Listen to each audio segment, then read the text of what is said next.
안녕하세요. 역사를 사랑하는 박수입니다. 오늘은 남미에서 가장 긴 나라 칠레에 대해서 한번 알아보겠습니다. 칠레는 남아메리카 국가 수도는 산티아고입니다. 정식 국명은 칠레공화국이라고 합니다. 북쪽으로는 페루, 동쪽으로는 볼리비아, 아르헨티나와 국경을 맞닿아 있으며 서쪽으로는 남태평양, 남쪽으로는 마잘란 해협과 접해 있습니다. 남부로 길고 가늘게 쭉 뻗어 있는 특이한 형태의 영토 모양으로, 그리고 남아메리카의 절반을 차지하는 브라질과 국경을 마주하고 있습니다. 다른 한 곳은 에콰도르. 그렇기 칠레와 에콰도르는 다른 남미 국가들과는 달리 브라질과 사이가 매우 좋은 편입니다. 반대로 칠레의 주위를 둘러싼 페루, 볼리비아, 아르헨티나와 관계는 영토의 역사 문제로 소원합니다. 유명한 것으로는 모아이로 잘 알려져 있는 이스터 섬, 20세기 악명 높은 칠레의 독재자 아우구스토 피노체, 그리고 가격 대비 품질 좋은 칠레산 포도주 로빈슨 크루소의 모델이 살았던 후안 페르난데스 제도, 마잘란 해협과 그 옆에 있는 자그마한 도시, 세상의 끝 도시라 불리는 푼타 아레나스 등이 있습니다. 딱히 유명하지는 않지만 15소년 포르게의 배경이던 아노베르 섬, 하노우 섬도 남쪽 해안 끝자락에 있습니다. 남미에서 우루과이와 함께 선진국 수준의 가장 근접한 나라입니다. 남미에서 이게밖에 없는 OECD 회원국으로 칠레는 안전한 민주주의 제도を갖추고 있습니다. 1인당 국민소득은 25,000달러가 넘어 남미에서 국민 평균적인 생활 수준이 가장 높은 곳입니다. 고학력 인텔리전트 이민자들이 많은 덕분에 타 남미 국가들과는 달리 인력의 절적 수준에서 메리트를 갖고 있습니다. 법인 설립 및 대출, 세금 제도 혜택, 이민 수출, 수속 주차를 간소화해 여러 세계 경제 잡지들로부터 찬원사를 받기도 하였습니다. 금융에서 멕시코, 브라질, 더불어 라틴 아메리카 3대 주요 금융시장으로 통합니다. 반대로 무분별한 국가적 제고와 민영화로 인한 심각한 빈민각자의 계층 간의 사회 갈등, 과다한 교육비로 몸살을 앓고 있습니다. 물론 이러한 문제는 남아메리카의 어느 나라나 겪고 있는 공통된 문제입니다. 칠레만의 문제라고 할 수 없습니다. 또한 브라질, 멕시코, 아르헨티나, 베네수엘라 등과 함께 중남미의 살인적인 대여섯 도시 곧 물가를 느낄 수 있는 것입니다. 국가 경제의 대부분을 구리 수출에 의존하고 있습니다. 세계에서 가장 구리를 많이 수출한 나라가 바로 칠레입니다. 주요 수입국은 중국이 2015년 증시 불안과 공급 과잉으로 원자재 수입을 줄이면서 칠레는 그대로 직격탄을 맞아 국영구리공사가 2015년 회계 영업 순손리 14억 달러를 기록, 슈퍼사이클의 종료로 폐소와 약세, 그로 인한 수입물가 고인플레이션 압박을 받았습니다. 이에 칠레는 최근 구리학과 농사 축산, 양도림을 이어 차세대 성장 동력으로 스타트업 칠레라는 융합기술 산업 지원 서비스를 시장체액을 밀고 있습니다. 또한 디자인, 건축, 광고 산업 부분에서 상당한 국제적 인정을 받고 있습니다. 이 덕분에 지금 미국과 북유럽 등에서 IT 전문가와 젊은 인력들을 기록으로는 1535년, 36년 페루를 출발해 처음으로 칠레 땅을 밟아본 탐험가 디에고 데 알마그로의 대원들이 그 안에서는 스스로 칠레 사람들하고 이름 붙인 것이 시초입니다. 이름이 바뀌어서 현재 칠레가 되었다고 합니다. 해당 어이가 오늘날 칠레의 국명으로 굳어지게 된 계기는 칠레가 독립하기 이전 칠레에서 활동했던 예수의 수사 후안 이그나시오 몰리나가 이탈리아에서 칠레의 민족과 시민사라는 책을 저서로 유력하고 그의 남아메리카의 칠레란 지역의 인지도를 높이는 데 있었습니다. 참고로 일본어, 중국어, 프랑스, 러시아 등에서는 옛 명칭인 칠레를 음치 않고 고로 불리며 영에서도 20세기 이전에는 칠레가 아닌 칠리라고 이름을 사용했다고 합니다. 칠레라는 명칭은 1960년 이후 차츰 칠레로 대체되기 시작했습니다. 1974년 사용되다가 이후로는 완전히 대체되었습니다. 북한에서도 1965년까지 칠레를 사용하다가 이후로는 칠레로 변경했다고 합니다.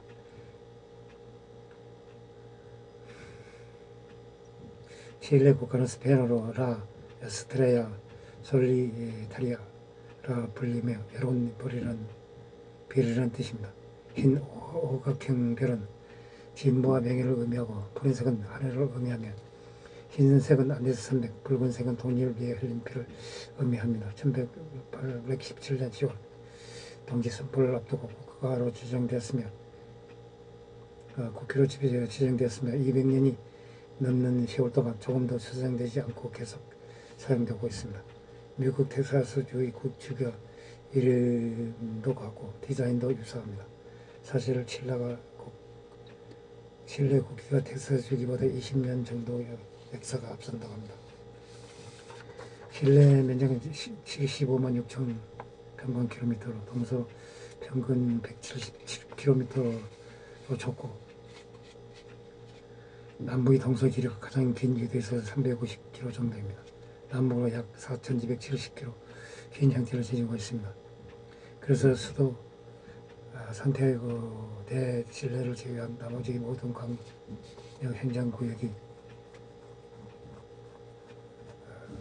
바다를 접하고 있습니다. 이스트 섬을 제외한 나머지 모든 행정구역 육상 국경선이 존재합니다. 면적에 비해 칠레가 굉장히 남북으로 긴 것은 맞지만 남북으로 가장 긴 나라는 칠레가 아닌 브라질입니다.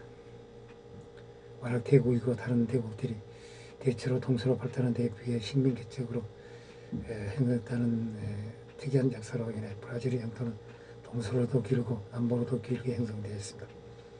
칠레는 5개의 자연지역으로 분류할 수 있겠습니다. 각각 노르테 그란다, 노르테 치코, 조나 센트럴, 조나 스르, 아우스트랄 지역으로 구별할 수 있습니다. 남아메리카의 최고의 봉인 아코카과산이 칠레의 아르헨티나의 국경에 자리 잡고 있습니다.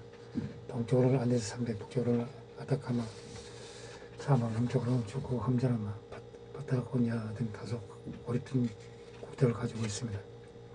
길쭉한 영토가 나온 것도 이 때문입니다. 칠레 민족주의 형성에도 많은 영향을 미쳤다고 합니다.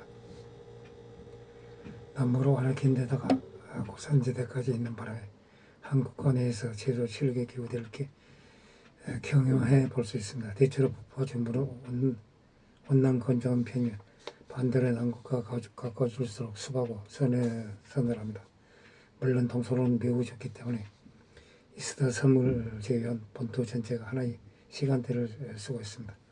남북 총 연장이 4,300km로 위기에 따라 기후가 다양하게 나타납니다. 북부는 사막지대로 아열대성 기후를 보입니다. 한류가 연안에 흐르기 때문에 여름에도 기온이 크게 높지 않습니다. 중부는 지중해성 기후로 여름엔 경기, 겨울에는 우기로 나눕니다. 남부는 한랭한 산 해양성 기후로 연정 살아남은 강원하게 동배 온대 우림 환경입니다. 일부 극남부 지역은 최남물 평균 기온이 10도 미만으로 툰드라 기후에 해당합니다. 다음은 연거차가 묘고차가 겨울에도 영하 10도 이하 아래로 내려오는 경우가 거의 없습니다. 동부는 안데스 산악지대의 과거 잉카 제국 영토였습니다.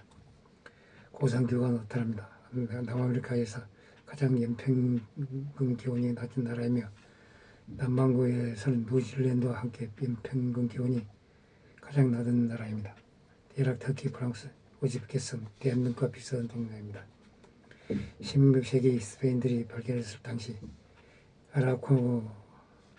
아라우카니아 인디언들은 주로 비오비와 강남쪽에 살면서 다른 부족을 지배했던 유목민이었습니다. 스페인들은 19세 내내 인디언과 싸워서나 끝내 그들을 정복할 수 없었다고 합니다. 스페인은 1536년 디에고 대 알마그로의 지휘 아래 세력을 뻗어가기 시작하였습니다. 1541년 페드로 데 발디비아가 산티아고를 세웠습니다. 대토지에 기반을 둔 농업의 주요 경제 활동이었습니다. 이로 인해 부유한 지주계급이 생겼습니다. 1808년 프랑스의 스페인 침공으로 인해 독립운동을 할 길을 띄었습니다. 1810년 산티아고의 임시정부가 설립되었습니다.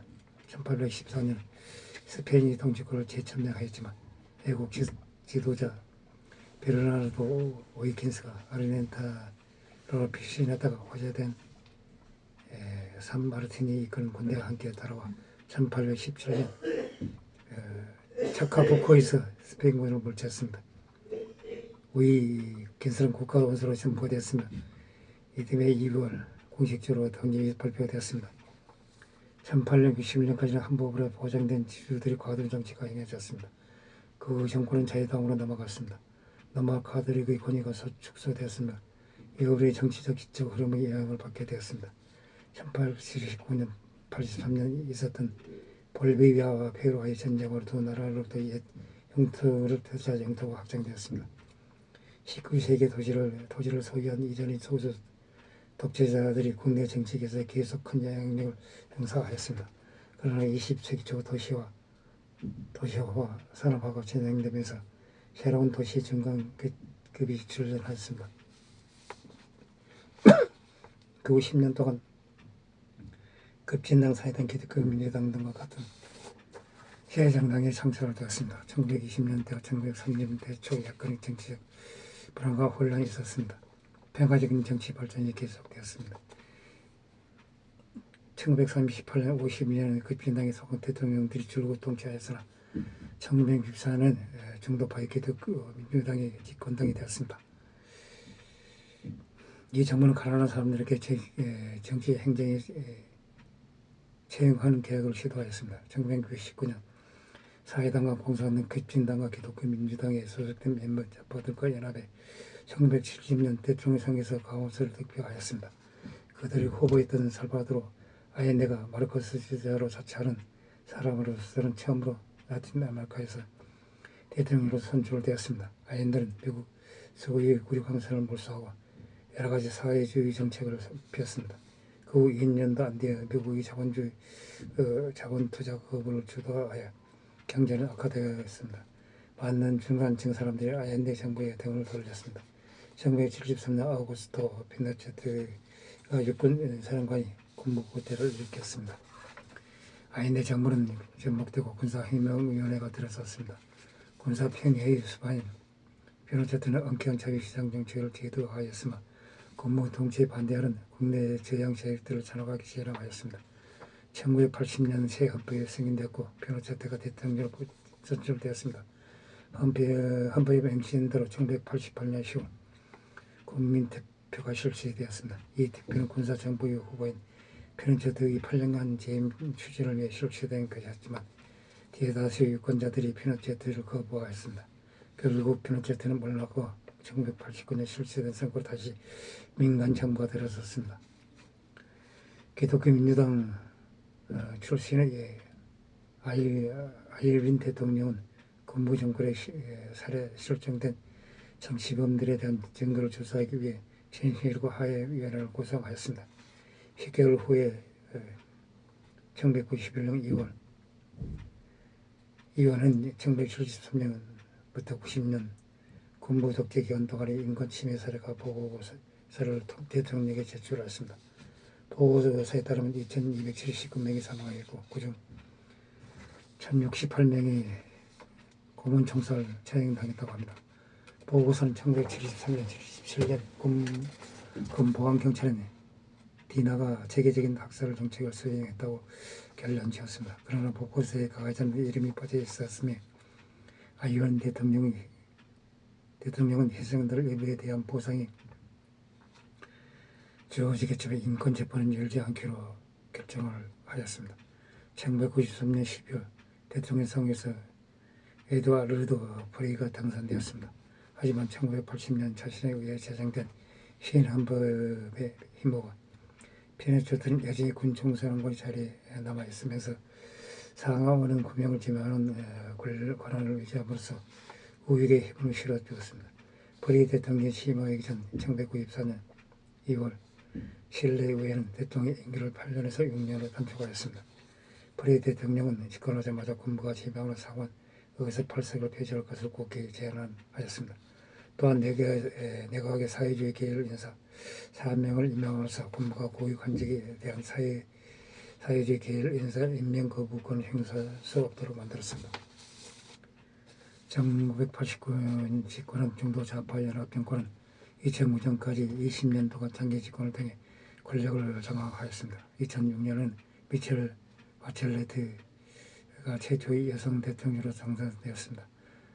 좋은 이미지에도 불구하고 피노체트 정권에서 추진했던 신자유주의 정책의 결과 오랫동안 누적되어 온 사회 양극화 현상에 대한 국민의 실망을 감당할 수 없었습니다. 결국 2010년 중도 우파의 세바스티안 피네라가 대통령으로 당선됐으며 이후 2013년 대선에서 미첼 바첼레트가 2018년 대선에서는 세바스티안 피네라가 대선되는 정치적 혼란기를 맞게 되었습니다. 이상 남미에서 긴 나라 칠레에 대해서 알아봤습니다. 항시 부족합니다. 양해 부탁드립니다. 감사합니다.